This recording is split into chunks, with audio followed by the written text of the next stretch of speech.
businesses. They're going to homes in the area. They're asking for any video footage that people might have from Saturday night.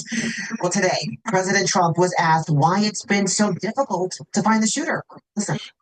This was a school problem. They had their own guards. They had their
my bag full of laptop sleeve, but it was empty. I didn't have to get up. I was past it. I have to check some friends that I've been walking. Can everyone hear us on Zoom? Yes. Marvelous. Okay. Yes. Is there no one else on Zoom? There is, oh, let me see if I can change the video. Yeah. Apologies. Literally right.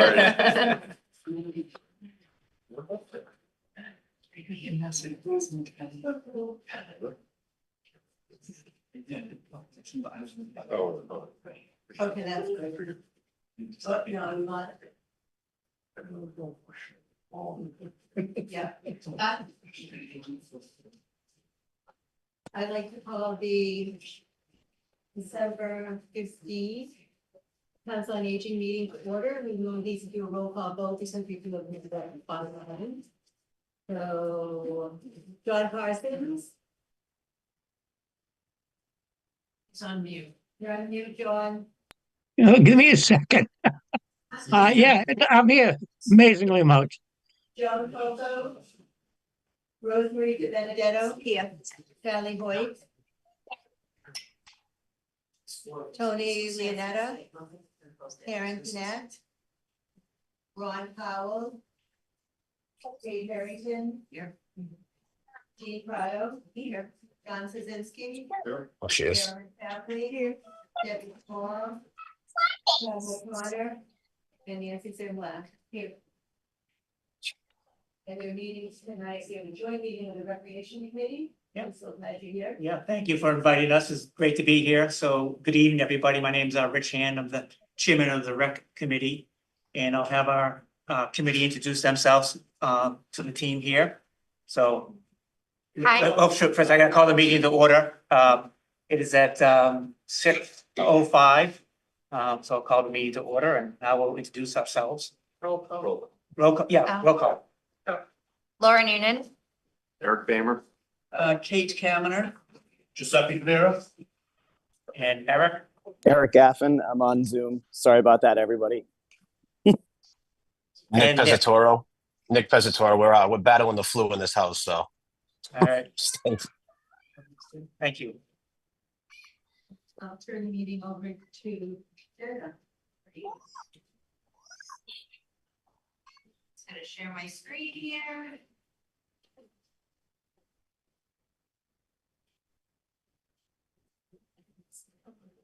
All right. Usually when I go full screen, it goes a little crazy, so I'm just gonna keep it like this for now. So if anyone has trouble seeing on Zoom or in person, just let me know. But thank you all for Jenna? coming tonight.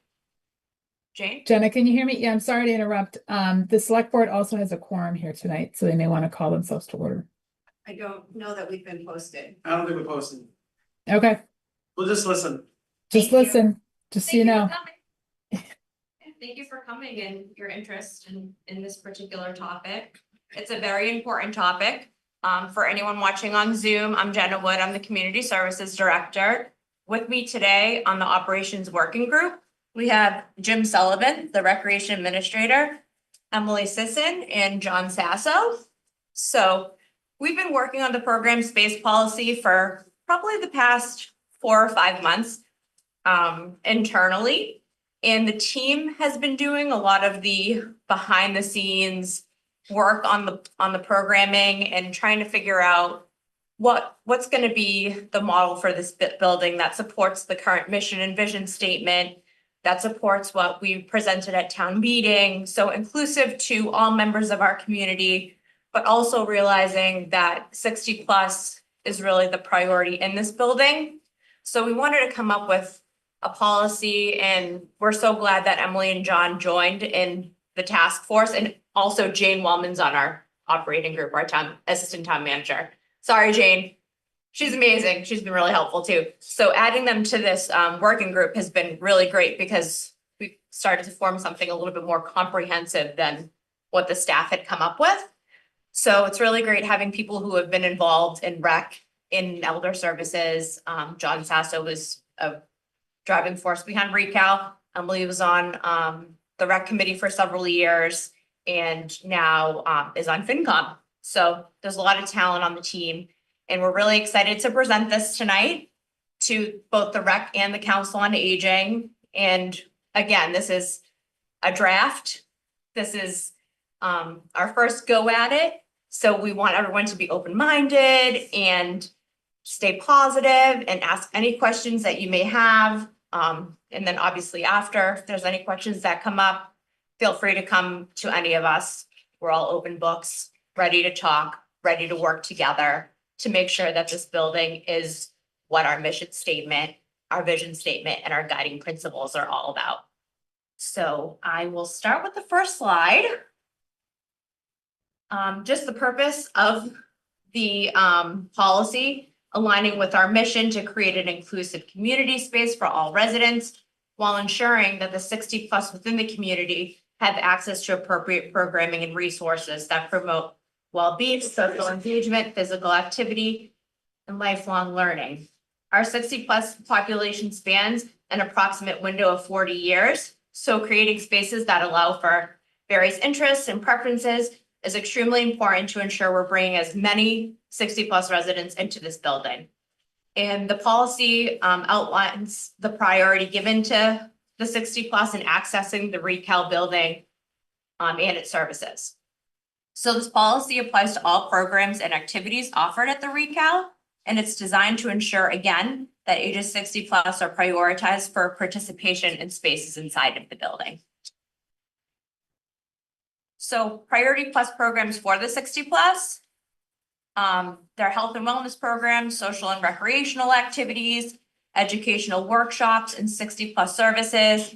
And these are just some of the things that are included, but there's certainly so many other things that are offered at the current center and things that maybe aren't on this list that we want to bring in. But this is just generally speaking, the programs that we saw as a staff as being the priority programs at this time in the Recal Center. And then I'm going to hand it over to Jim to get into the scheduling and availability. All right, I'm Jim Sullivan. I'm the Recreation Administrator for the town. Scheduling and availability, general schedule guidance.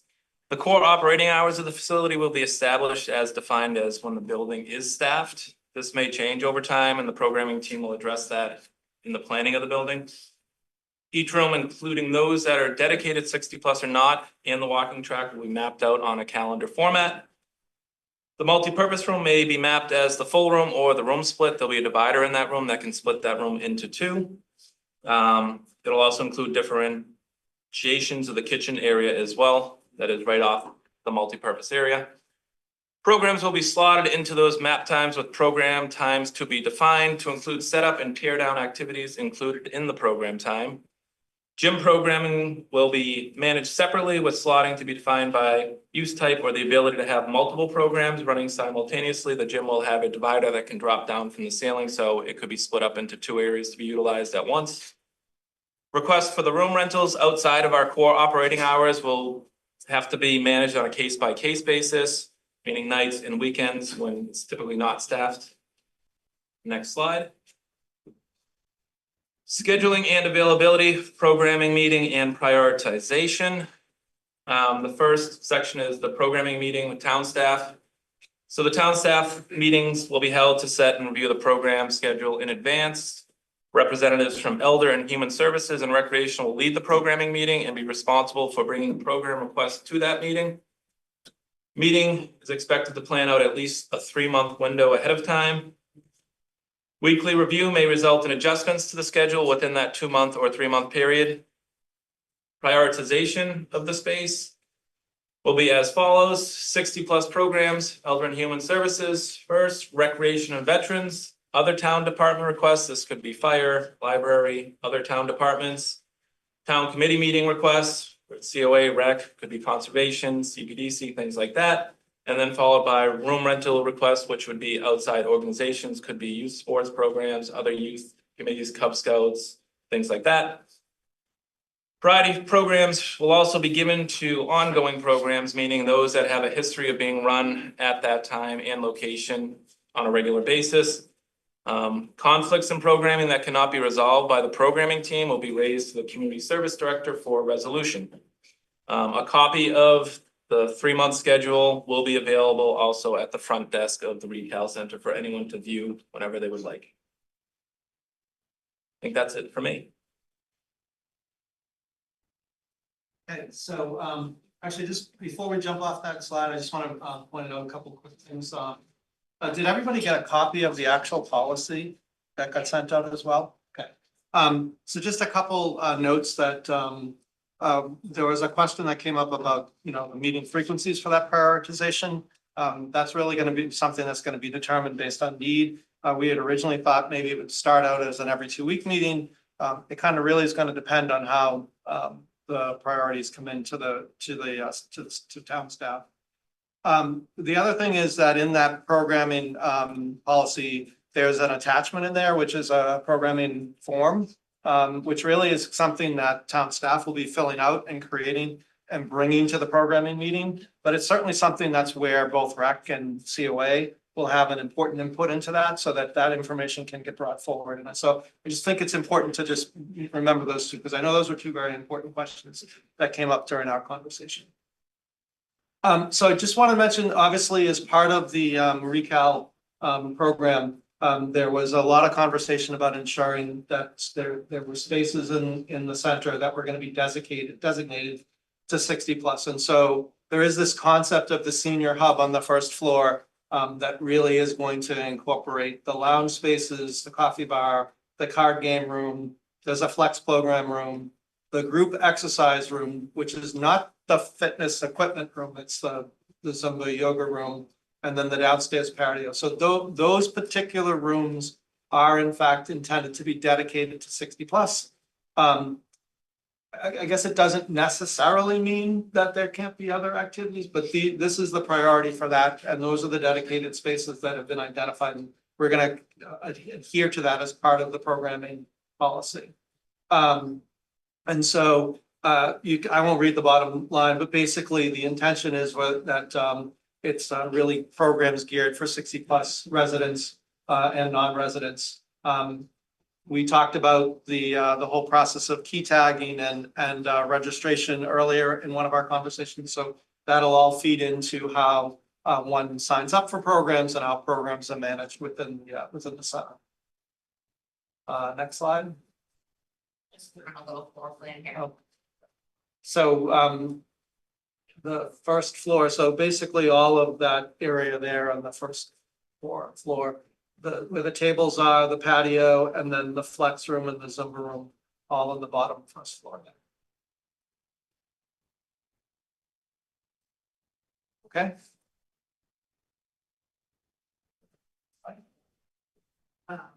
Yeah, so I'm back up. Apologies, I left a computer flying blind here, but I'm Emily Sisson. As Jenna mentioned, I sat on rec for a long time, focused on FitCom and working with this team, so I'm happy to be here and chat with you guys. So kind of building off what John said, you know, I had a couple of really good conversations with residents as we're kind of building out this plan a little bit. And you know, we've heard the concern, like, you know, this, you know, we have a senior center now, this new community center, like, where's the space for 60+? As John mentioned, there's a whole dedicated area. That is the priority. That's what's happening. This just kind of describes the other areas where we can envision some overlap, with an emphasis on, you know, programming priority to elderly community services first, then rec, then facility, right? So the fitness equipment room, which is different than the Zumba exercise room, I forget exactly what we're calling it.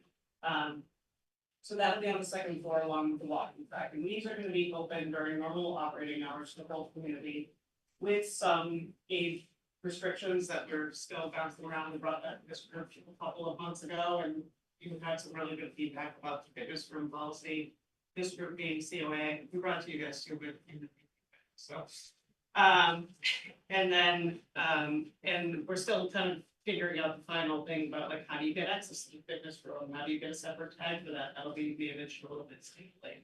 And then the gym, which will also be kind of open to community, as John mentioned, there'll be scheduling meetings, and the schedule for the gym will also be posted. So you'll know, okay, this time is open play, this time is 60+ activity X, this time is after school program Y, right? So you'll be able to see and know what is the availability, what is the time, you know, that we're doing that. So, I think that's all I'm saying.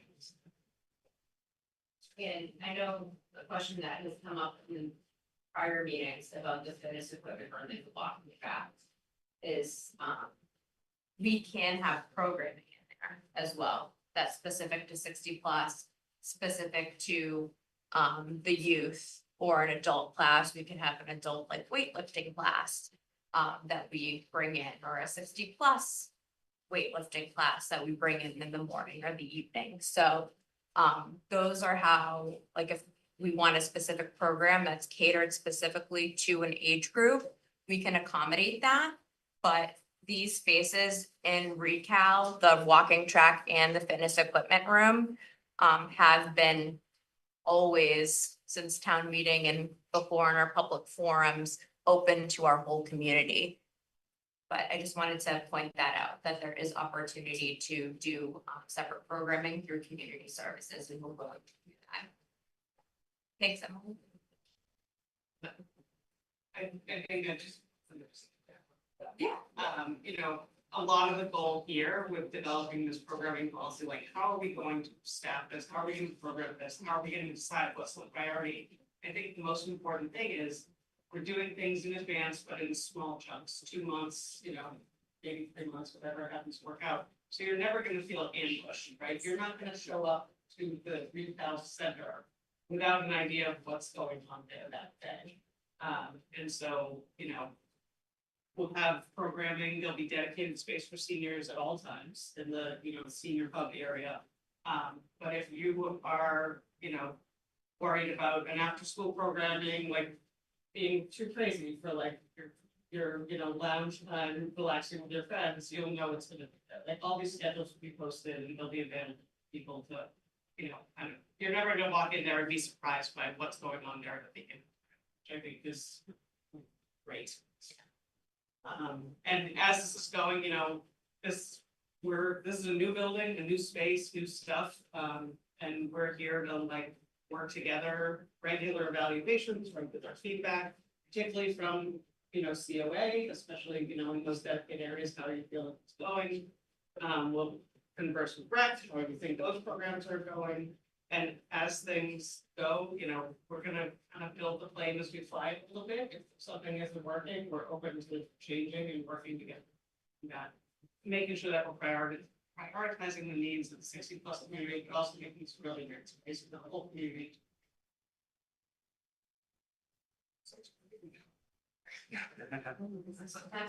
There's never a happy medium. Oh my goodness. So I'm gonna just wrap with the timeline. We switched it ever so slightly. Programming policy was supposed to be last month, but it got pushed to this month.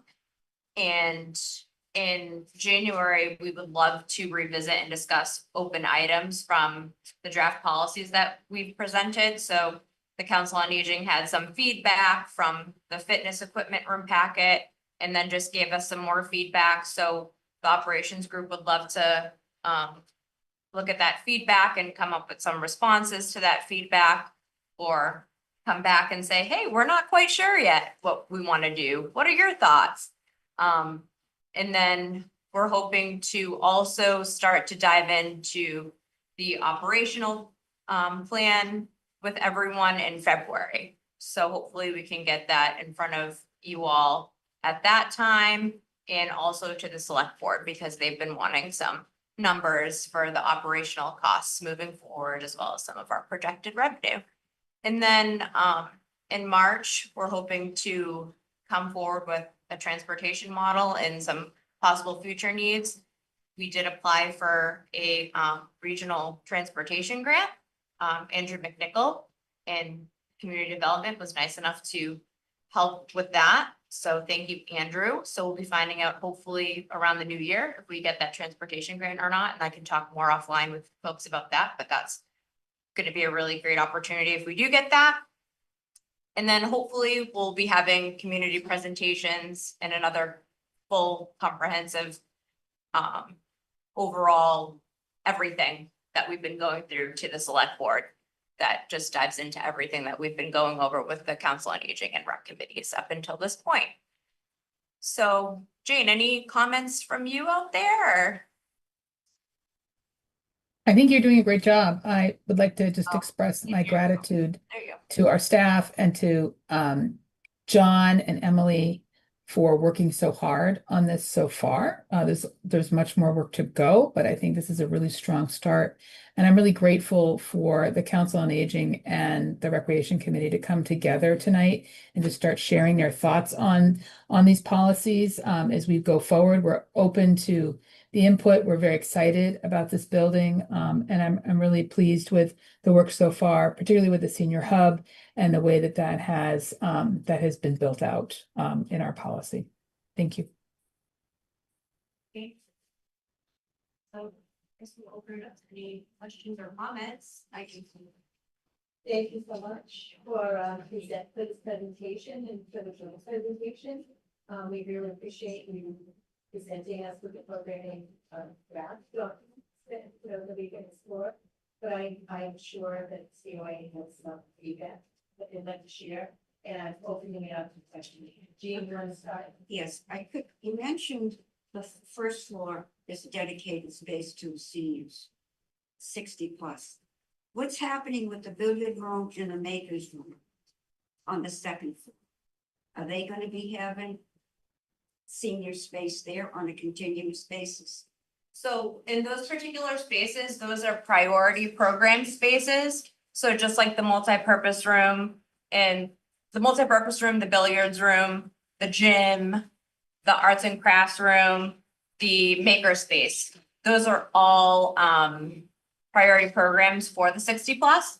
But if you're not using that space during a given time, then recreation can program it. But priority will always be the 60+. My other concern is the walking track is going to be open for all ages. I have a lot of concerns with that, with the 60+ of those that are older. And then you have someone using the track with young toddlers or running track.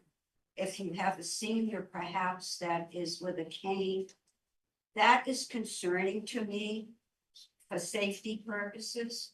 So has any thought been given to certain hours for seniors? Yeah, so like I said, and this has come up with conversations, I think in the past at the Council on Aging meetings, that certainly we can have a weekly program that says, okay, from 10 to 12, the Ramblers come in and walk the walking track and it's 60+ only, and we post that. So it would have to be a program. And also what we did with the walking track policy, which I'm not sure, I know you guys received, but I'm not sure if you like really dived in.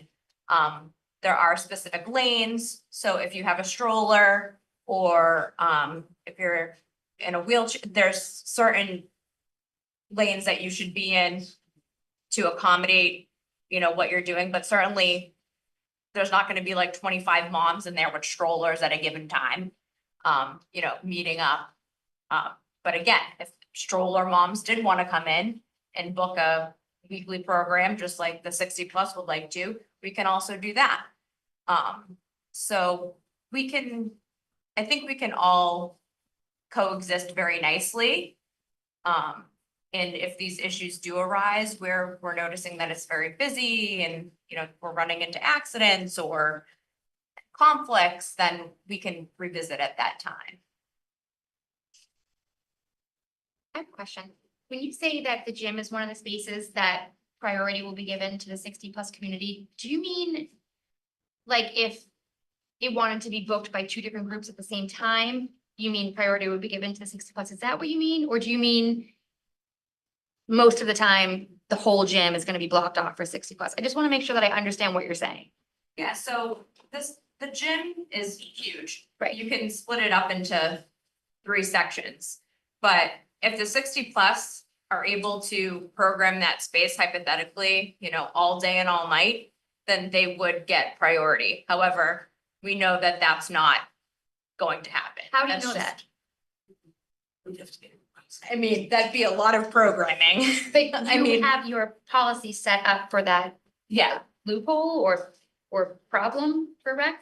well, we've done a lot of research with other communities who have similar buildings. And predominantly the 60+ programs do happen during the day from 9 to 4. There are obviously nighttime evening programs, but you'll notice that a lot of the 60+ programs stop at 4 p.m. and then the younger groups will go in, or the adult groups. And then at that time, even the 60+ that come at night who are working, they integrate into the adult programs rather than just the 60+ programs at a lot of these other centers. So we think that there's enough room for everyone to use these spaces, based on our research and what we currently offer now.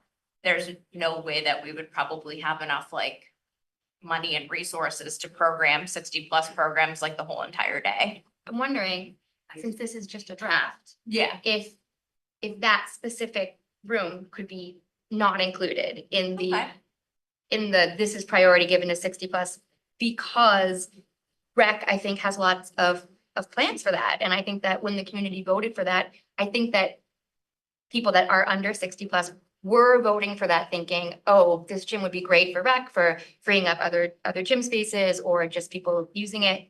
That's the only thing that stuck out to me as being a potential concern. Nancy, I agree with that. And I also think it's very important to understand in the programming that the 60+ day does not end at 3 o'clock in the afternoon.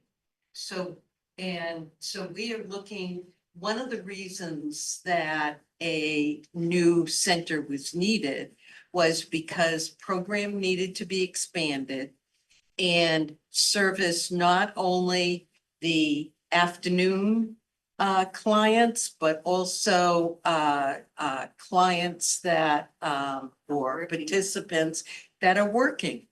So we've got a number of people that don't participate because this place closes essentially at 3 o'clock. No programs are scheduled later than 3 o'clock. So one of the things that the senior population is looking for is more programming in the afternoon. So that, you know, paired with the, you know, need to schedule accordingly. So I hear where you're coming from too. So, Yeah. well, is it right to assume that everyone agrees that the gym shouldn't be prioritized for the 60+? That's what. I don't know that we have. No, an agreement on that. Oh, okay, all right. And my comment was, and I forget exactly the way you just phrased it a few sentences ago, Jenna, but what I heard was the assumption that because currently everything ends at 4 o'clock, there's no need for anything past that. And that's a part of my concern about the statement in here that the hours will be defined once you have the staff. Because again, part of the reason why this center operates the way it does is because that's the way the staff has been operating. And we already know that that's not serving the needs of the entire 60+ community. So when you build a whole programming philosophy on the assumption that you're going to continue doing what you've done, Right. then you're continuing to say, we're not going to get better at serving the full needs of the 60+ community. Sure. And that's one of the questions that I have in reading these was what in here makes you feel like you've taken steps towards better serving the full needs of the 60+ community in a way that we're not doing now. Yeah, absolutely. I think that at town meeting, we did a really great job of showing all of the increases of all of the programs that will be going into this building. And I'm sorry that I came across to say that there wouldn't be any 60+ programs going on after 4 p.m. I don't think I said that. I think that I said that the majority of the 60+ programming does happen during the day based on research from other communities that have similar buildings right now. But certainly the point of this building is to offer nighttime services. So we have morning shine appointments by offering them for someone who's about to retire, but still working, and they're gonna go at night and find these resources. Nighttime bereavement groups, a nighttime Zumba class. So all of these things will be offered in the evening for the 60+, but they may or may not take off. And that's where we need you. And that's where we're gonna be coming up with like surveys and interactive talks with, you know, the 60+ to see what the needs are in the building. Because certainly when the space isn't being used for the 60+, we want to maximize the rental income and we want to maximize the programming for rec, so that we can bring income into the building and offer opportunities for other age groups. So, sorry if I came across as to say that the 60+ wouldn't be doing anything after 4 p.m. because I'm a big advocate for those who still work or those who don't, who would prefer to come at night because they're watching their grandkids during the day or they have other things going on. So I think that the approach that we have in this programming policy is very thoughtful to the increase in programming and services for our 60+. Marilyn is now, and then John. In terms of the gym, I appreciate what you're saying totally. But it's also a balance. The decision was made that the program rooms are no bigger at most than roughly this room. And this room is not currently big enough to accommodate all the people who would like to be line dancing, all the people who like to be in the balance program and so forth. We've got two options to address that, one of which we could be doing here, but it doesn't happen for a whole series of reasons, is more sessions of the same thing. But the answer we kept hearing in the discussion was, but we've got that big gym. We can just move it over to that big gym. And I think that's gonna happen a lot. So it's just pointing out there's strong competition with also a whole lot of what we heard, and we all hear what interests us most and kind of grab onto it, but I think it's a very real thing. I see a lot of these classes moving into the gym because the biggest room we've got, we know is not even big enough to accommodate all the people for line dancing, example that the teacher would be comfortable with. It's just that the room is too small. So I think there's a lot of interest on all ages for that gym. And I think it will go into the evening as well. And we also do have the multi-purpose room, that can be used for that as well. See, that's the other question is the flooring. Well, the gym flooring is different from the fitness room flooring, so.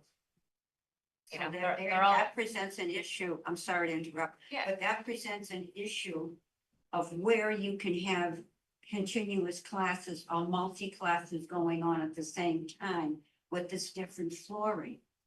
I think your evenings are needed for the 60+ as well as Saturdays.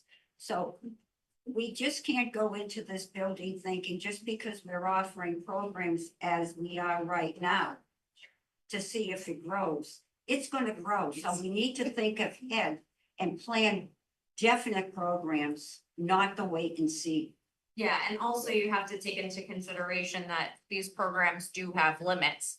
So instructors that run line dancing or run Zumba, they're probably not gonna want more than like 25 to 30 people in the class. And then, you know, is there opportunity for a Zumba class to go on one portion of the gym, but then also in another portion of the gym have, you know, a basketball clinic or something going on, like maybe. But no, I see your point with the flooring and things like that. Well, some of the programs be offered, say, during the day and an early evening on a different, same program at different times. So those who are working during the day can attend the one early evening. Yeah, I would say that that's definitely a possibility. So, you know, maybe there's a Zumba on Monday at 2:30, but then there's a Zumba on Thursday at 6:30. Yes, that's what I mean. Mm-hmm. But that won't have an impact on operational costs. Right? Well, no, because we'll have staff and then if the staff leaves, we have a program supervisor that will be paid through the recreation revolving fund or the Elder and Human Services revolving fund to offset the costs. Rosemary. I have a couple of thoughts. They're different subjects, but I'm gonna throw them out here. First of all, at nighttime, Rosemary, could you speak up? It's hard to hear in this. Hi, Nancy. Will the 60+ area be locked down at night? And is there a separate entrance for people who are gonna be using the gym area at night, go in and out? Or are they gonna be walking through the 60+ area? That's one question I have. For dancing, for flooring, you definitely need a special floor to dance on. This is the worst thing we've been dancing on for years, and this room has had more than 30 people in it for Zumba. And we're filled from front to back. Staff. Have we talked about staff needed for daytime and nighttime? We're gonna have two different sets of staff. Yeah. So your first question, can you repeat the first question? Let me see if I remember it. Lockdown on Lockdown. 60+ areas. Oh, Access okay. To the senior. Access in and out Yes, at so night. all of the program room doors after 8 PM will be locked. Because if anything's happening after 8 PM, it's going to be a rental. So we could certainly rent out one of the program room spaces. If it's a smaller conference room, but we'll tend to probably rent that multi-purpose room out for a smaller meeting or something like that. But if rooms are not being utilized by the 60+, the building closes at 8. Those rooms will be locked, but obviously the lounges are open spaces, so there's no way to make sure that like On the those are first floor? locked on the first floor. So, Yep. and people are gonna be coming in and out the entrance? So people, because of access control, people will be coming in and out of that front entrance only. There'll be a program supervisor or a custodian that will let the rentals in, and be there until they leave. Marilyn. Two things. One is a door certainly has been discussed several times to the loungers, and a door could be, we've heard a control put in to block off the loungers, but that's not my primary question. I just want to go back, and I know you said this isn't a comprehensive list, but I hear a shift in the language in this document. We're talking about priority programs as opposed to a priority age group. I mean, you could have a whole array of programs that 60+ might like, but that doesn't translate directly into, are we serving the broader audience that we don't currently serve? Do we have enough of it? Is it in a big enough room? Is it, fostering the kind of inclusion that we don't currently achieve for a whole host of reasons? And it's a subtle shift, but it's like, we didn't ask for priority programs, we asked for priority space to deal with what the 60+ need. And along that line, there are things that are, I wouldn't call them programs, like spontaneous self-directed meetings. And one of the reasons that the lounge area is so important, and I would say when it's not booked for something else, very much the multipurpose room as well, because you see this in other centers. People meet and they say, hey, want to play cards for half an hour or something, and they do, and they make friends. Building social relationships is more and more important as you get older, because we lose them. We die, our children move away. I mean, all these things happen, and a really, really important thing that a senior center does is create an environment where you know you're welcome, you know you're going to run into and meet people who aren't just there to buzz into a specific program and out again, who have similar experiences, someone that knows why to take this Medicare Advantage plan instead of that Medicare Advantage. It's that spontaneous conversation that goes on in unstructured time, as opposed to these program slots, and they're good things, but it's not the whole picture for what seniors need by any means. If you look at the statistics from the National Council on Aging, the average person over 60 who goes to a senior center does it at least 3 times a week, and they stay for at least 3 hours. We need space where they could sit down. If they brought a yogurt, they could sit and eat their yogurt because their next thing isn't for an hour. Or they found someone else who brought their yogurt and they want to sit and talk. That's the essence of what I would say the senior center is top priority about, is fostering that. It's not just I don't mean to minimize by saying just, but it's not primarily an adult education kind of environment. It's primarily a place to foster inclusion and assistance for people who are 60+. So I'm a little worried that this language is so focused on that. So that's my 2 cents worth. I just, I'm hearing over and over, how this community really wants priority space. And they want it all hours of the day, and they want a change from what they have now. And that's important to them. And I think that having this hub where they have specific rooms and nobody else can go in, I think it's all a great idea. But with the stress that I'm hearing over and over on space, I cannot stress enough that removing the gym from that list is so important, because we've had so many meetings talking about what we could do with that space. And those conversations were had with the whole community prior to voting too. So I think that a lot of the town that voted for this, voted for the space of the gym being used for all equally. So I just want to advocate again that the gym just not be included. And that's the only room that I think that's on that list should be removed from it. That's it. So some of what's confusing me in this conversation is the idea of the senior hub, which you list in here what areas those are inclusive of. And then there's this line, designated spaces, which the senior hub is. It's called a designated space. Mean that opportunities for programs are limited to clients aged 60 plus. So I'm trying to understand that sentence. So programs in these dedicated spaces will be limited to 60 plus people. And is that saying that no programs or any other age group would be held in this space? That's right, unless Okay. otherwise approved by the division heads and myself, but there's so many other spaces in that building that can be programmed by rec and veterans that we're confident that those spaces can stay 60 plus predominantly all of the time. Right, Jim? Correct. But can you just explain a little bit more about that?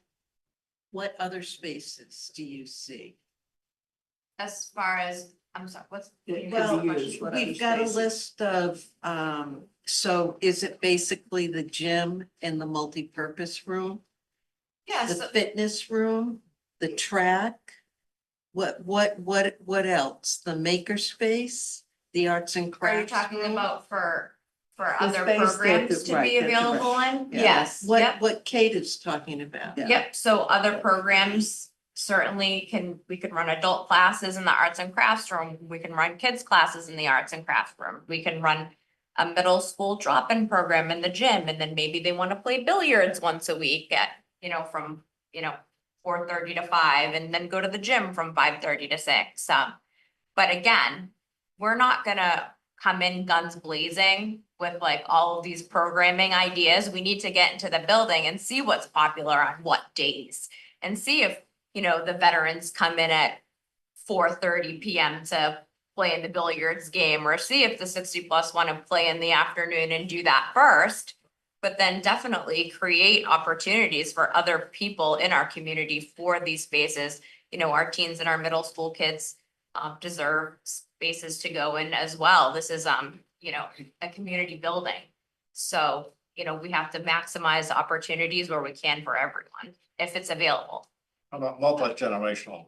Yeah, absolutely. There's some crazy statistic that was on the news about intergenerational families and people who live with like parents and kids, and it's a crazy number. Like over 50% of like families are now intergenerational living. And I know several people in this community who take care of their grandkids. So wouldn't it be great if, we've talked about this as a team, if, once or twice a week, there's mommy and me or grandparent and me class that they can participate in, or if there's a class that they can drop their little toddler off at, a music class, and they can go do a Zumba class. So we have thought of that as well. Jane, it is to your concern with the gym. At one time, at the very beginning, when this A and B concept began, there was to be a specific door near the gym that gym could be used after hours. The seniors had used it, and that has been eliminated. So there's. What do you mean after hours? There, at first, when this all started, it was going to be the seniors would have the building, say from 8 to 3. And then there would be an entrance in the evening, so they wouldn't have to go through the senior center, so gym could be accessible to those that wanted to use it. That has since changed. But my concern is this wait and see. I think we need to go into this new building with definite programs, new programs. We're lacking a lot right now here at the 60 plus community. There could be multiple classes going on at the same time. We could do Saturday classes. We need to start with programming, expanding the program, not the wait and see.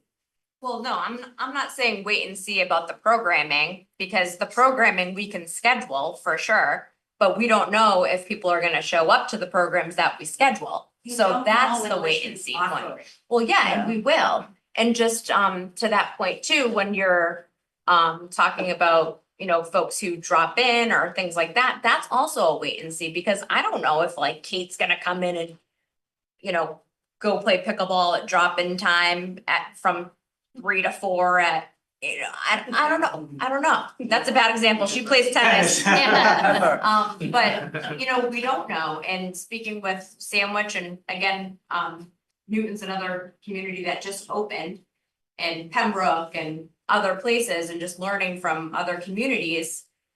They say the same thing. They say, you know, yeah, you go in there and you have your new programs that are added to your existing programs, but we can't go in there and coordinate like hundreds and hundreds of programs and not know if they're gonna run, because that's like a lot of work on us on the back end. Well, you So could that's why offer- we're gonna create surveys, get some feedback from the community. But a lot of it is kind of like you have to get in there and see what works and see No, when people are I coming. personally think you need to go in with new programs. to Which we, begin with. yes, and we And will. you need to offer them. I think you need to check with Winchester to see how they have their programs of concerts, of lectures on evenings and on Saturdays. And with all due respect, this place is packed.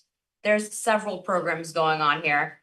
These, like the rooms, there's like a lecture going on down here, there's yoga going on upstairs, there's cards going on in another room. So this room is utilized to its absolute capacity. So of course, we're gonna be offering more at the new center because we're gonna have more room to offer it. But again, we have to see what takes off. I've been speaking. Sure. And then Kate and then Marilyn. So one of the things I hope that we can all keep in mind is what drove this whole building was the need for a new senior center. This is what drove this whole process.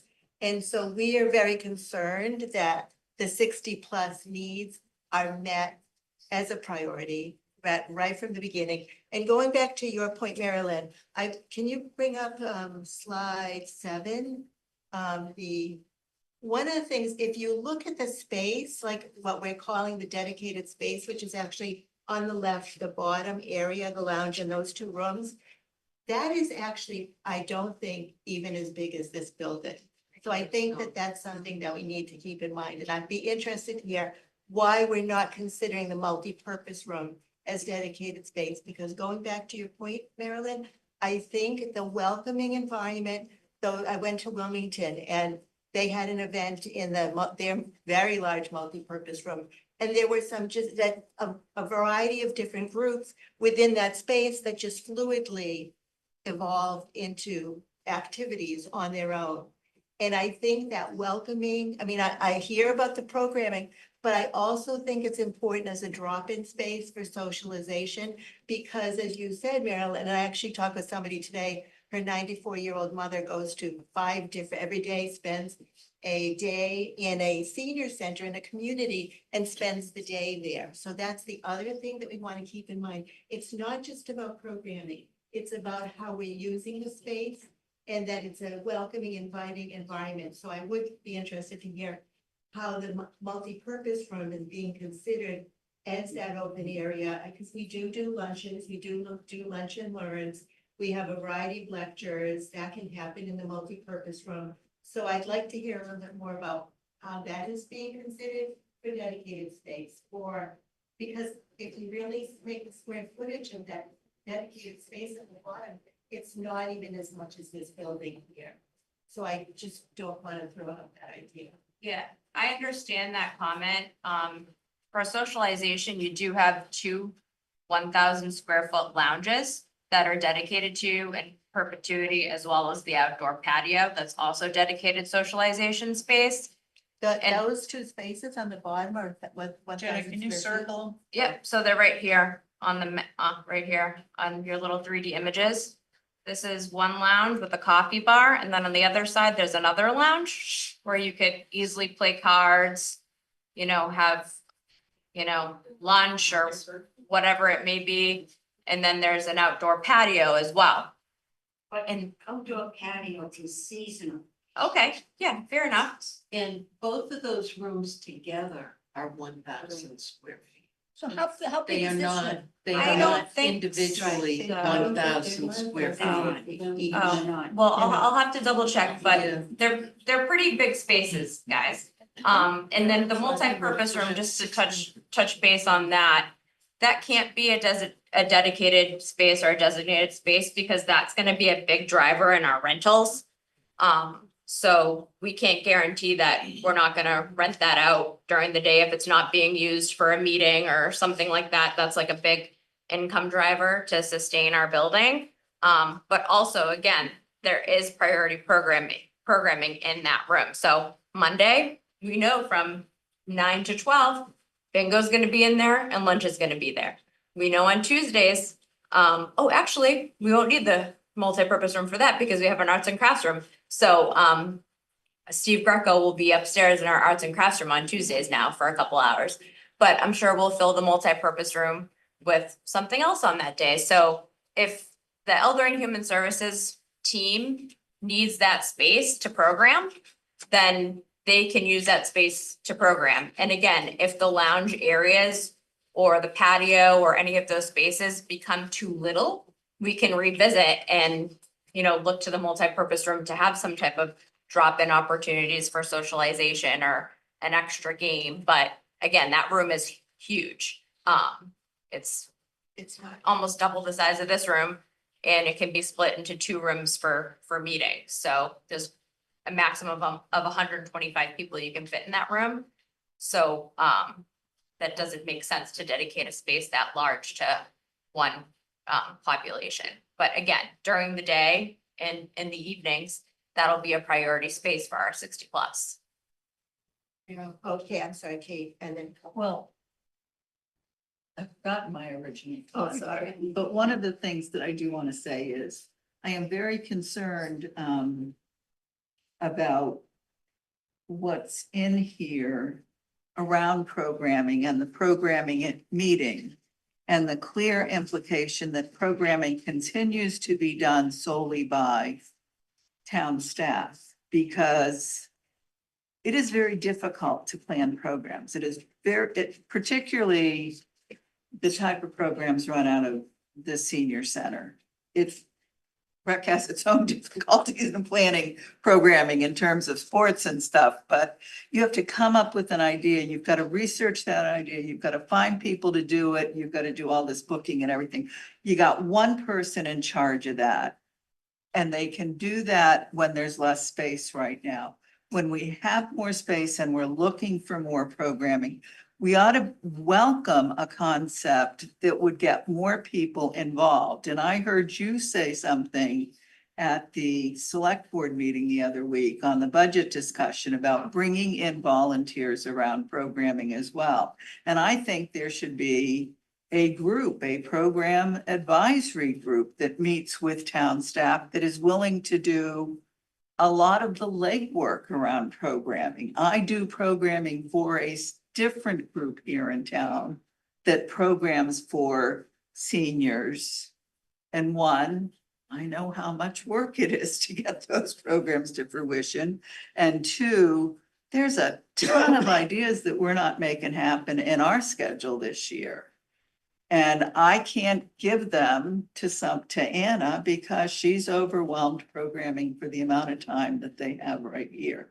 I just think you've got to think differently about getting the programming ideas and getting it done in this new building to really build out a program calendar that successfully serves the needs of the 60 plus. Sure, and that's a great point. I think the great part of this building and is the fact that we're gonna have 11 full-time staff in it.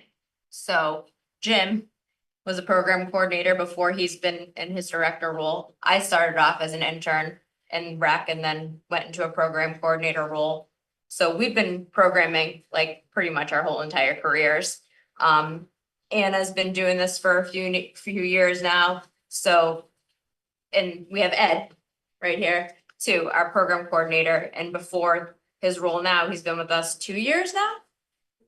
And before that, he was programming in his last job. So probably has like 5 to 6 years of programming experience. So I think all of us collectively in the building, we have so much talent and we'll have a lot of these comprehensive conversations on a weekly, monthly basis as needed, and we all work extremely well together.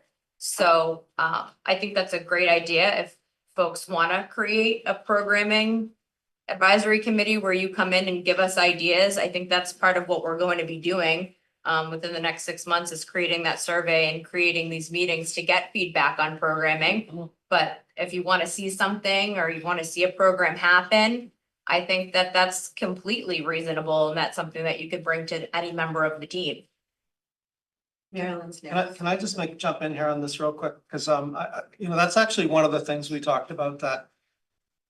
And again, I go back to the policy at the bottom, at the end of that policy, there's a form that was created. And the intention of that was for folks like COA and REC and other folks in the community to kind of come up with those ideas and then research them and say, hey, we think this would be a good program. Here's how it could be run. Here's an idea of who might be interested, and then hand that to staff, because staff is the one that's got to be responsible for managing this. There needs to be some management of the process, and maybe that'll expand over time. But to start, there's going to be a lot of competing interests, and we've obviously heard that tonight from the community. And so there are going to be the needs to make some decisions about those priorities. And we've obviously established that we want the 60+ community to have the priority programming they need. But there are going to be other considerations, as Jenna said. Oh, maybe we have to rent this to get certain income. Maybe there are other issues with regards to how the center needs to run on a certain day, what the access is for it. Those things are all going to have to be considered. And I think initially the intention, at least when we had this discussion, is that folks from REC or COA or any other group in the community could present ideas about, hey, I want to run this program. I need to use. I want to have an evening meeting for CPDC or whatever. And these could be information that could get generated and brought to the program committee so they could make decisions about scheduling. And I think that's really what we had intended. And certainly think that is absolutely, to your point, Marilyn, coming up with those ideas. You don't have to schedule the lobby or the lounge 24/7. That's not the intention. If you want it to be dropping hours for most of the day, you can do that. So those are the types of things you can bring forward to from the perspective of a committee to how you want to see this program. And then that's really up to them to figure out how to manage that. And I think there needs to be some responsibility for that. And maybe over time there are other things, but to start, I think it's really important that you start with a baseline of things that you want to see happen, both existing and new. But to Jenna's point, we do need to be somewhat realistic about what this is going to look like. You're going to have, as I count, 8 major program rooms, including the multipurpose room available. So, there's a fair amount there that I think will be tough to really schedule, 8-10 hours a day, 5 days a week, 8 program rooms. That, do the math. I mean, there's a lot there. And I'm not suggesting that you would even want to do that for that matter. But you should have some process in place. And I think that's what we were trying to come up with, is get that process in place so that you can actually have into it.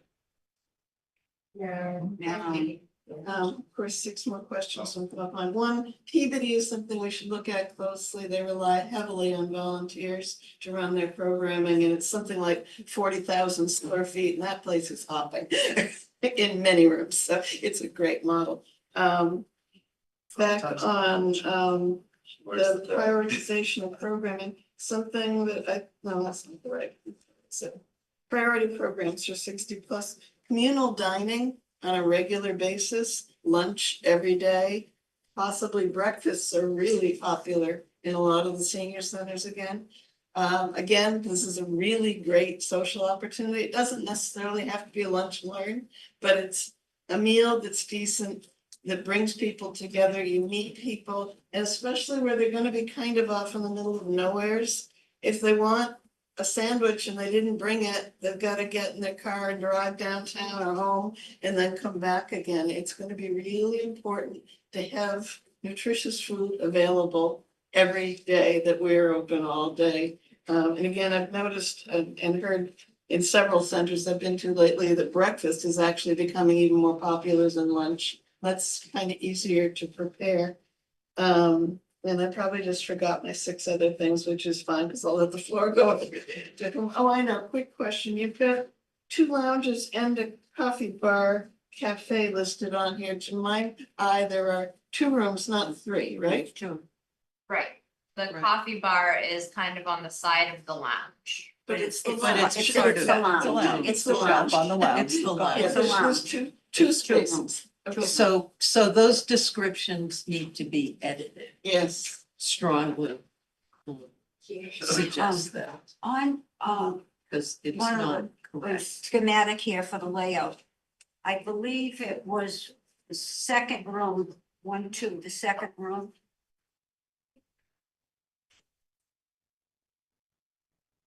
And I'm not sure if that was like a conference table with chairs around it.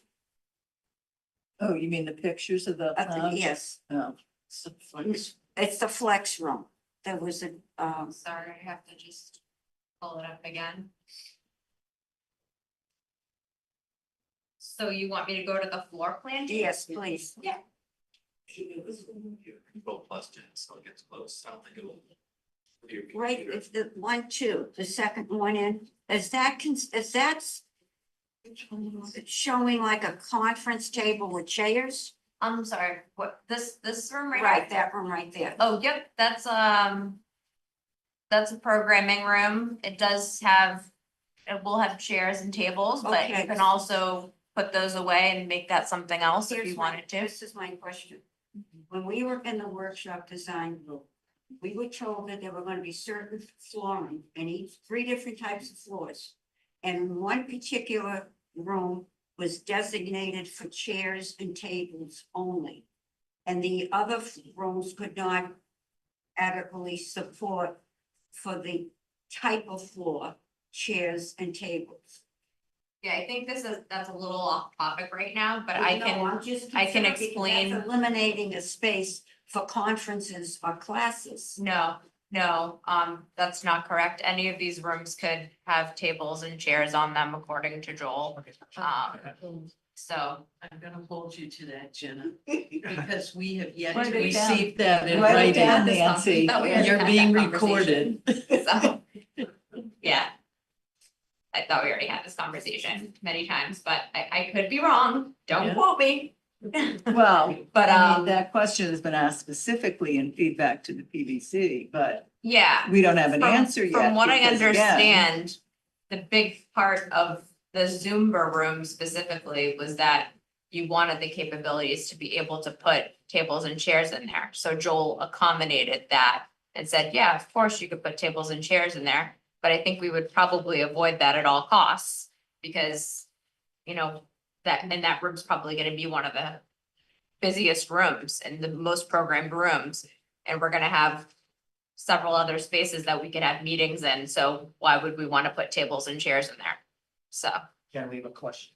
Sure. I just, a general question to, and a statement and support, kind of circling back to what Rec is hearing here. And I kind of want to give a history lesson here. Karen said, oh, we got presented the center. I just pulled up here the SWAC charge in the survey and what the community wanted to, remember sitting in the meetings, what was the number one priority? 2/3 was recreation. Next was open space, and next was senior center. This place needs to be fixed. We need to deal with the programming, but we also have to listen to the needs of the entire community and everyone in it. I hear you. And as a rec committee member, I don't, I got involved back in the day because of the opportunity for SWAC, because of my daughter possibly needing another pool to swim in. And I was asked by the previous administration, hey, would you be willing to help out? Yeah, sure. Here you go. I think you could do that. Remember back in the day, sitting in the meetings, Karen, you were there for what's the survey gonna look like? What it is? And then we came back with all this info and then it changes. which is understandable. The presentations of what was going in for rec committee and everything probably didn't match our needs or money. And now we see an opportunity here. And I sense that the opportunity is, let's grab it and throw everything at it without taking a step back and saying, okay, is this beneficial to the entire community as well? Because Jim and Jenna here are fielding a lot of questions on programming. When I've sat in meetings and I basically want to hear about, how the ski program's going. I mean, this is very high level stuff for us as a rec committee to sit there and representing everybody as a whole. And I hear the needs. I got you loud and clear. It's going to change. I guarantee everything that you're hoping for and you're seeing comparing to other communities may not fit the needs of Reading. Who knows? And it's gonna reach a point of, I'm seeing here and hearing here that we need this, we need that, we want, yes. The community may have needs for other stuff too, and access to that gym. And you guys didn't really address it. To put stuff around it and to hamstring it is, it's not feasible. It's not fair to the community. And from what I'm hearing too, it's also, the community didn't vote for that. Yes, they voted for it and approved it, I think under the assumption that there would be a little bit more access. I think there definitely needs to be a give and take. And again, this place physically stinks. Got it. Check. I used to drive by Sudbury's Community Center. Beautiful. Took them 15 years to build that thing. And I just want to pump the brakes a little bit to give the history.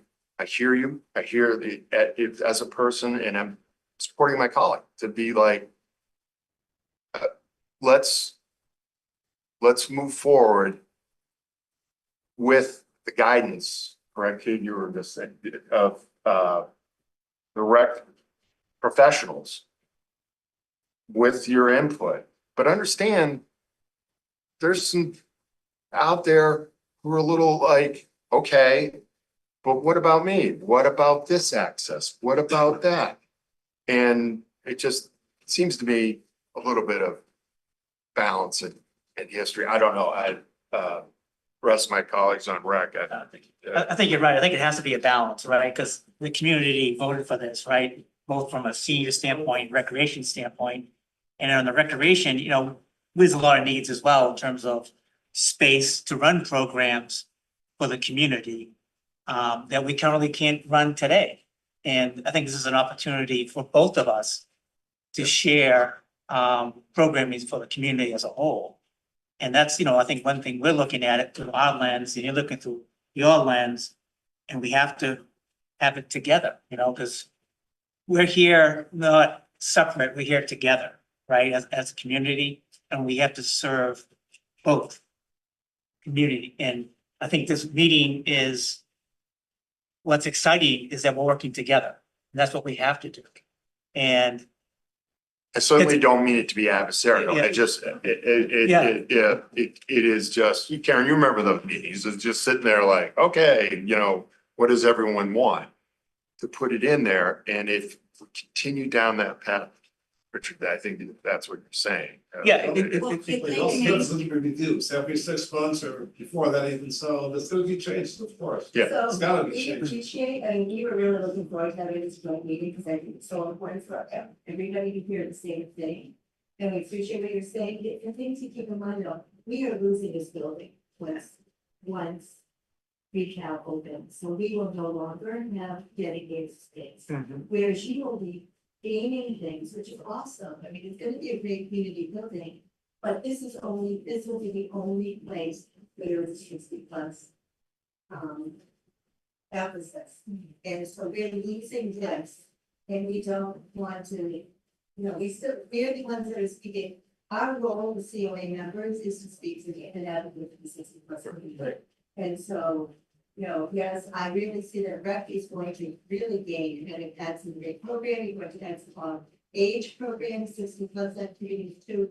But keep in mind, we are losing this space, and so this is the 60+ members of the community, which is 60 to 100, it's 40 years. And so we just want to make sure that our voices are heard, that there's dedicated space where there's opportunities for socialization. And I agree, we're going to have to give and take absolutely. On, I know we all have comments. Want everybody to remember that back when this was being discussed at town meeting and when this was being discussed like on the streets and everyone was talking about it, there were a lot of people, myself included, that was trying to make everybody think this building wasn't fitting the need of the senior population and that a new senior center 100% needed to be had. And they needed to have it all to themselves, and it needed to only be a senior center, and it needed to not be what we have now. I was one of the people that was saying, this is too big. It needs to be scaled down a little bit. Let's vote this version down and send it back so that it's a little bit smaller and it's dedicated for seniors. And then there was all the meetings and there was all the presentations, and no, don't think that way. It's going to be for everybody. Please vote for us. It's going to be for everybody. And that's what was billed to the community. And then I lost. I didn't vote for this. And this is what we have. And that's great. This is what we have. This is what we're going to do. So when I sit in a meeting where people say, but it needs to be just for seniors, I'm having a hard time swallowing that, because I wanted it to be just for seniors and be a little bit smaller, and I lost. So this is what we have. So now everybody needs to share it. And if I may, then I understand where you're coming from, because when I mentioned the A and B concept, there was supposed to be one building with two different age brackets, for rec and for seniors. So somehow that changed. Right.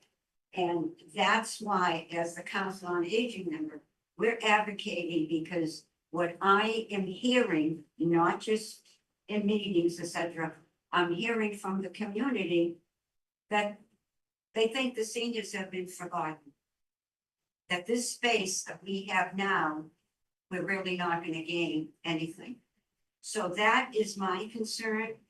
But if I may make a suggestion, maybe we should have representatives from REC and the Council of Aging working together, both committees, and voicing their concerns and then presenting them to the town.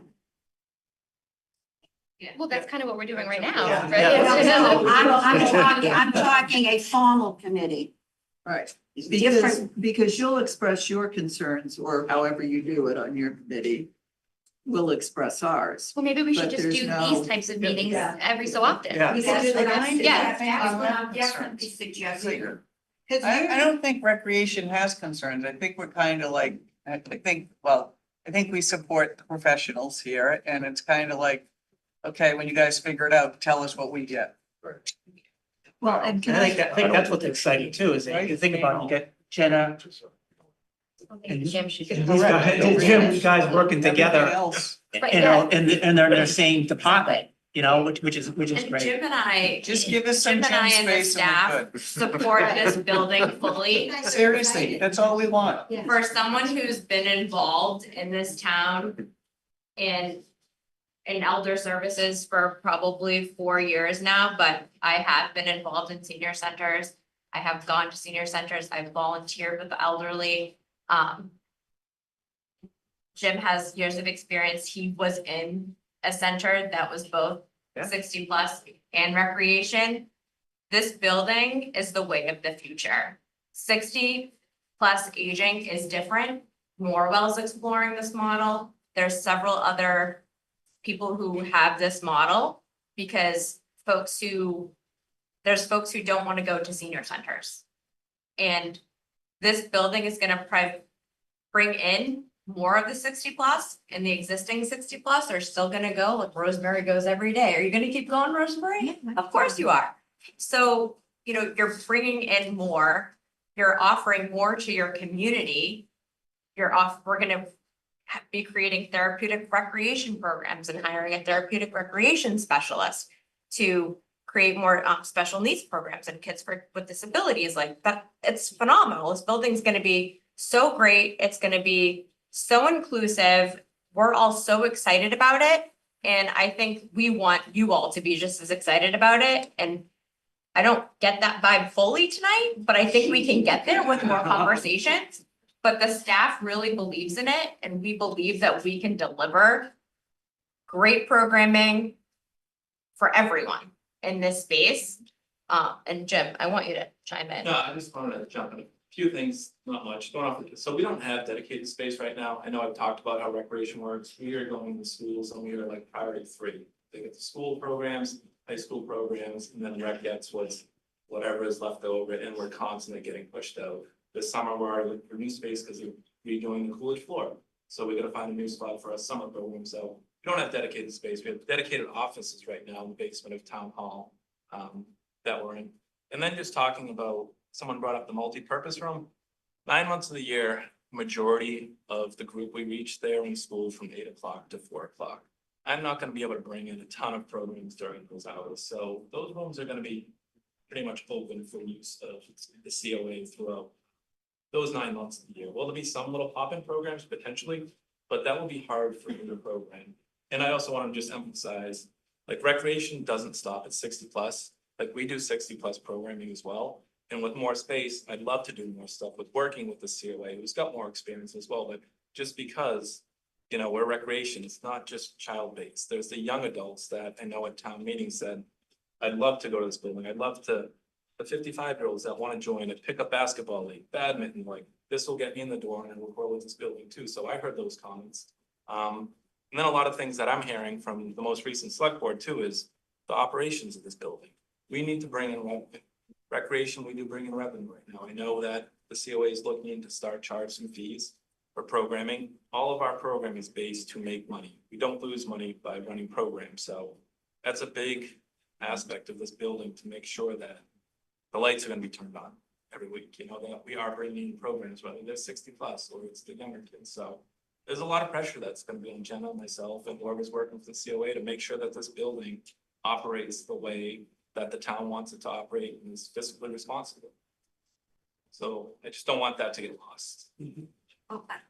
I may, thank you, Jim. Hey. Because that was a great way of explaining it to all of us. But is there any way that the COA, whoever on the rep or whoever could be a representative, maybe sit in on one of your meetings periodically, so we know if people ask us questions or concerns, there is some comfort in knowing, yes, they're thinking about the seniors. Because I think right now, the general feeling is it's just gonna be a rec center, the seniors are being on the bottom. Yeah, I feel the other way. I feel like it's just gonna be a senior center and I'm getting pushed out. But no, 100% I'd be on board. I'd make a vote tonight if we could I know. have someone do that. We've worked years ago together with programs. So I think that might be a good thing to do, to kind of include and just sit and say, this is what's going on. So as representatives and advocates for the elderly, we're comfortable. John also, John, you would like to speak? We haven't heard from you yet. Yes, a couple of things. I wish people would identify themselves when they speak. I recognize some of the voices, but not all of them. And I also wish people wouldn't keep talking over each other because it's very, very hard to hear when you're this when you're on Zoom. And I'm thinking in the back of my head, would have any of this happened? Would any of this even started 3 years ago if the main need wasn't that we needed a senior center because what we had was just unacceptable? That's it. Thank you, John. Eric? Yeah, hi, and I apologize for the background noise here. I just wanted to voice my incredible support for Jenna and for Jim and the work that they do consistently for elder services as well as for the recreation Could I committee. ask who you are? Yep, sorry, John. This is Eric Gaffin. I'm on the recreation committee. And I appreciate all the work that has gone in from so many sides of the community. This is a fantastic project. We are incredibly fortunate that we have this, that we have these problems, quote unquote, problems in front of us to figure out exactly how to allocate all of the resources and all of the opportunities that we have. I have the utmost faith that that Jenna and Jim kind of stole my thunder in talking about their background and talking about all the different programs that they've created in the past across multi-generational offerings. And I just have the utmost faith that they're going to get it figured out. I think it's important that everybody be flexible, everybody be adaptable.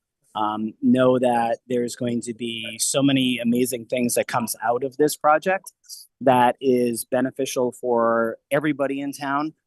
And ultimately, the town meeting that voted for it as a multi-generational community center, essentially activity center. And we need to make sure that we are listening consistently to all sides and everybody who has opportunities to take advantage of the space. And it will be a learning curve. Whatever we come up with first, whatever is first presented and first starts out, there's going to be adjustments. There's going to be some great dedicated space for seniors. There's going to be some great space for a recreation committee to do some fantastic programming. And that's it. I'll stop talking now. Thank you. Thank you. Anybody else from the rec committee want to speak? Because we've been dominating. I just want to say, cost has come up and, of course, we've got to think about cost. I'm really worried about cost, frankly. Many people who are over 60 feel they cannot afford the Y, and a monthly membership there is less if you apply for aid, which they've got is less than $45 a month.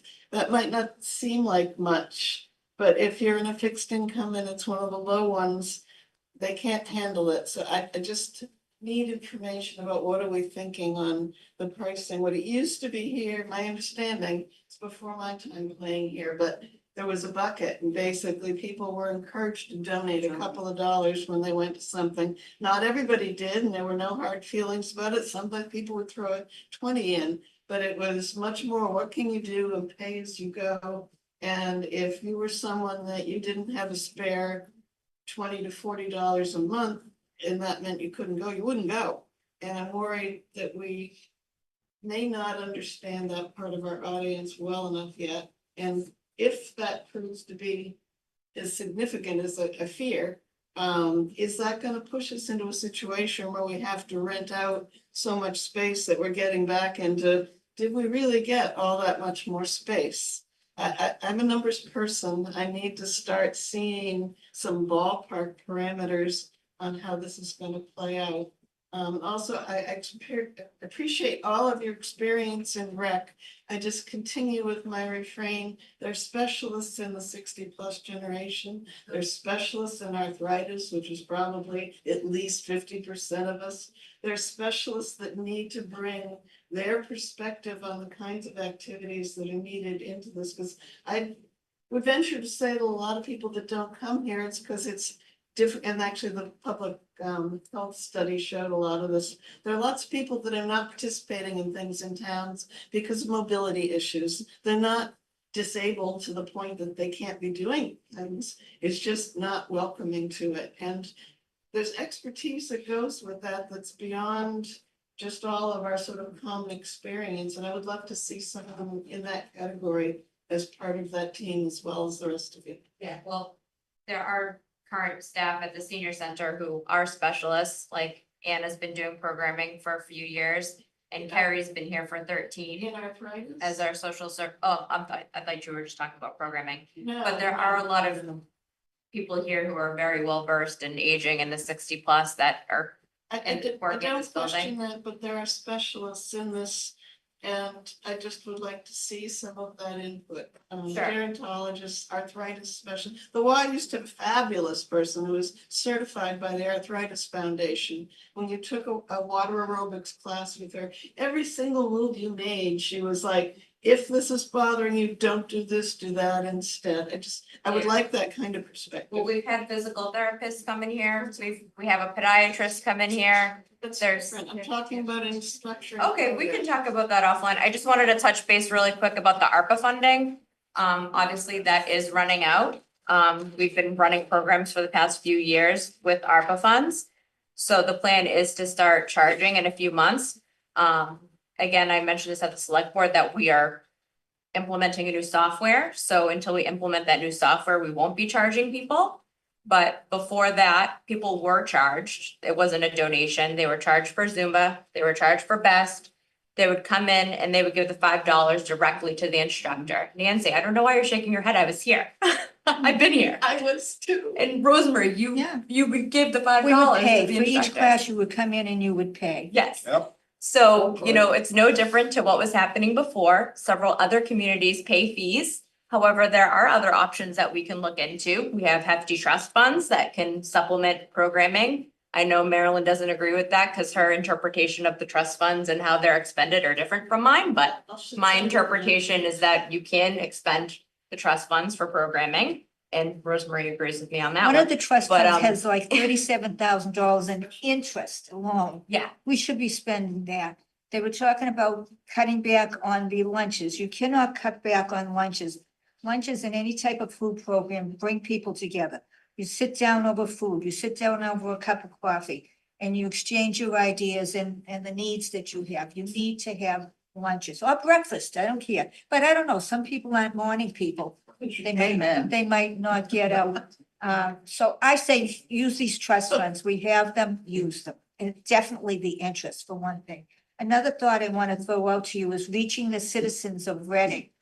I think we should think about putting a mailing into the tax bills that go out, the water bill, the electric bill, to update the community on what's going to happen here. Maybe even get feedback from them on what else they would like to see in our new building. But overall, the community doesn't know what's going on with the building, how we're progressing, when we're going to be in the building and what is offered. People do not buy the newspaper. They don't want to spend money for the newspaper. Maybe they'll look at it online occasionally, but overall, the community does not know what we're planning and what's going to happen here. And I just wanted to touch on your last point about the low income folks and how we're gonna help them. Well, right now we have a scholarship program. Jim must have went to the bathroom. For rec, and I've been working with Cary Valley very closely. Newton has a policy too, so anyone who is below a certain income threshold can apply for financial assistance to come to any of our programs. It might not be like in perpetuity every single program. It could be 2, it could be 3. But we can look into creating scholarship programs for opportunities for people who are low income, and Carrie's working with that with me. I would just say along with what Rosemary was saying, there's not a lot of information about that outside yet, so I'm worried, and I think others are, and I'll be happy to be shown that I have no reason to be concerned, but there's just not much information yet. I know you're figuring it out, but a little bit more information flow, I think, would help. Yeah, it was mentioned in the draft policies as something that we were working on, but it's behind the scenes, and I said, if anyone wants to come to me and chat with me on that or work with me on that, I'm more than open, so. Work on what? What are you working on? Well, several other things, but therapeutic rec programming, No, I'm forms. talking about getting information out to the community. Oh, so we are planning a talk here at the center. I think it's January 29th. Anna helped me schedule that to update the 60+ on, everything that's been going on with the project. Yep, coming during the day. I think it's after one of like the lunch and learns or something like that. So maybe. Could I possibly chime in again? Yes, John. Yeah, Chris has always called me the Pleasant Street curmudgeon, so I guess I have to fill that role. Everybody is still talking without putting up their hands. People are not identifying themselves, and I think we're getting off topic for an awful lot of these conversations. Okay, thanks. So. That wasn't Back, curmudgeon-y. for recognizing public. Are we taking public comment? Okay, Yeah. so it's up to the chairs. Yes, we can. And so you're done, because now we Well- can I mean, let's just see if there's anything new that we want to contribute that hasn't already been said.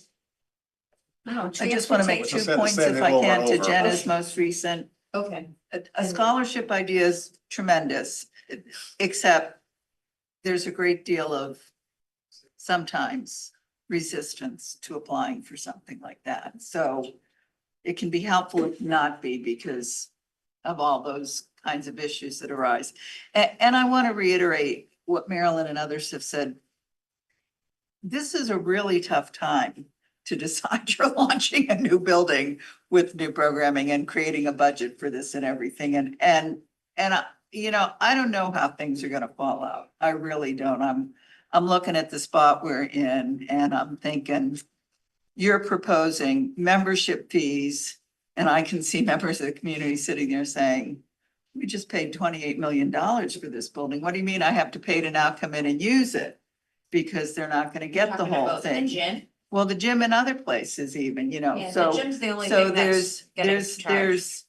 you know, there's gonna be issues around that, and there's gonna be issues around simply raising the funds in the same year, most likely, that you're asking for an override to provide those funds to do it there. And I just think, yes, it behooves all of us to think of the tough spot that this is gonna be to get this up and running the way we want it to run. John, that was Kate.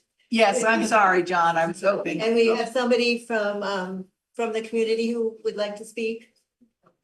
Yeah, you want? Joanne? Yeah, Joanne Woolbridge and. Did you hear that, John? It's Joanne. Friends, she's from French. Yeah. And I'm a Shine counselor.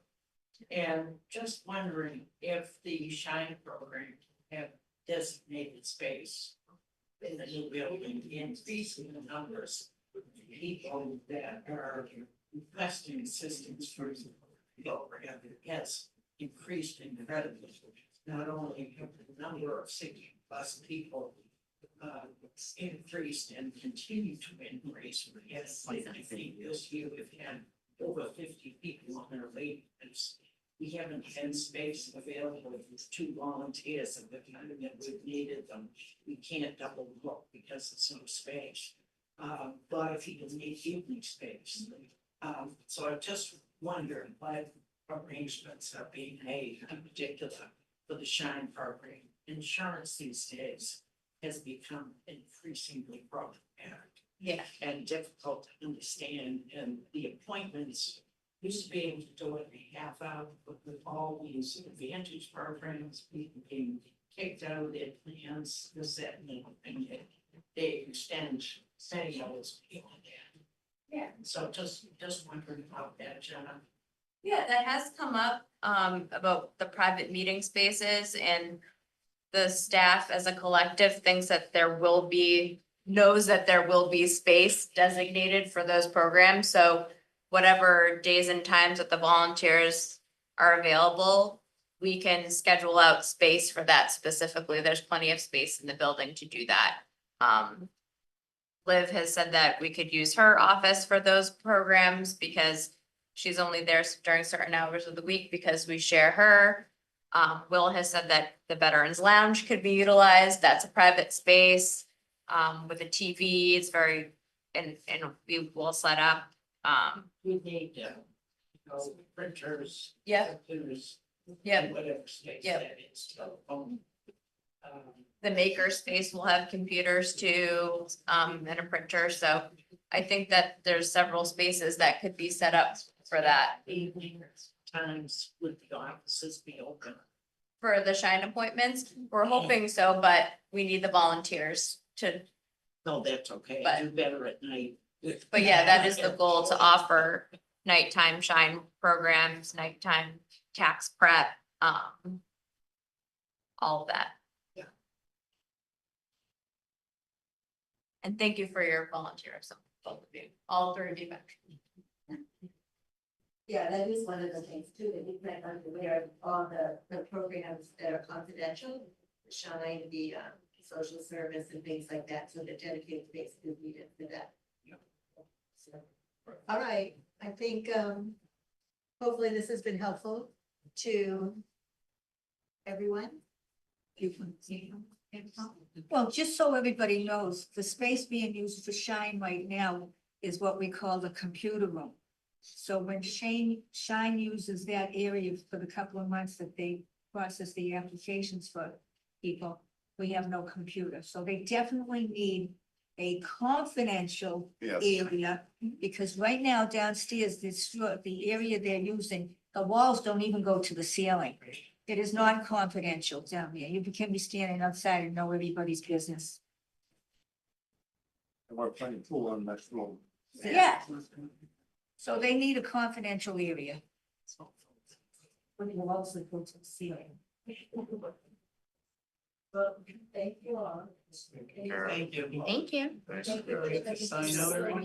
Thanks, everyone. Wait, John, we have to adjourn. We can make a motion. Yeah, motion to adjourn.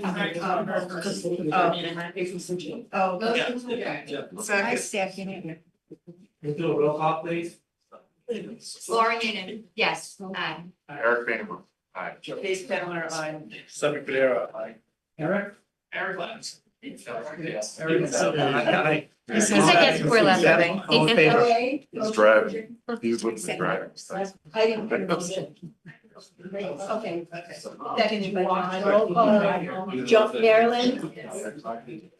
Jean, yes. Nancy, yes. John. Thank you. Three, John.